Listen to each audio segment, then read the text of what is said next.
Israel Iran युद्ध ने Israel को अपनी सैन्य ताकत के साथ साथ रणनीतिक कमजोरियों का भी एहसास कराया। ऑपरेशन राइजिंग लायन के तहत इजरायल ने ईरान के परमाणु और सैन्य ठिकानों पर हमला किया। वहीं अमेरिका ने मिडनाइट हैमर के जरिए B-2 बॉम्बर से प्रमुख ठिकानों को निशाना बनाया। जवाब में ईरान ने 450 मिसाइलें और 1000 ड्रोन दागे। आइए जानते हैं कि इजरायल को इस युद्ध से कौन से 5 बड़े सबक मिले हैं।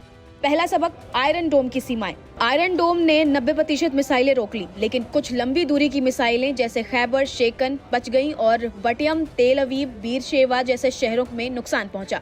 इससे स्पष्ट हुआ कि इजरायल को डेविड स्लिंग, एरो 3 और लेजर डिफेंस जैसे विकल्पों को मजबूत करना होगा।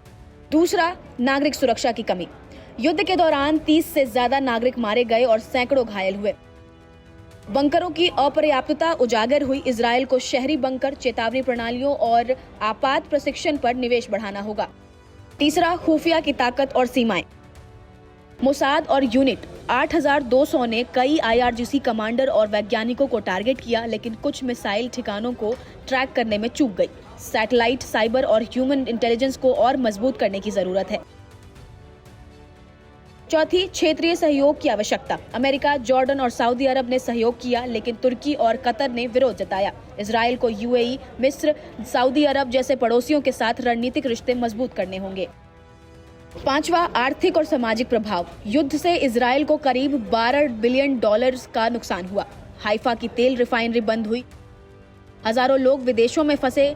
स्कूल, हॉस्पिटल प्रभावित हुए।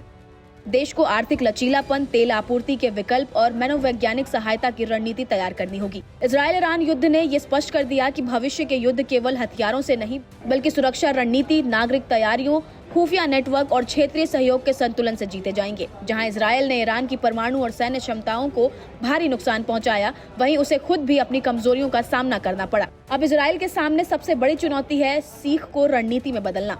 उसे अपनी रक्षा प्रणालियों को तकनीकी रूप से उन्नत बनाना होगा, नागरिकों की सुरक्षा और प्राथमिकता देनी होगी और आर्थिक सामाजिक मोर्चे पर भी लचीलापन विकसित करना होगा। अगर इजरायल इन सबकों को गंभीरता से लेता है तो वो भविष्य के किसी भी बहुस्तरीय संघर्ष का न केवल सफलतापूर्वक सामना कर सकेगा, बल्कि क्षेत्रीय स्थिरता में भी निर्णायक भूमिका निभा पाएगा। फिलहाल आपका इस पर क्या कुछ कहना है, हमें कमेंट्स में जरूर बताएं।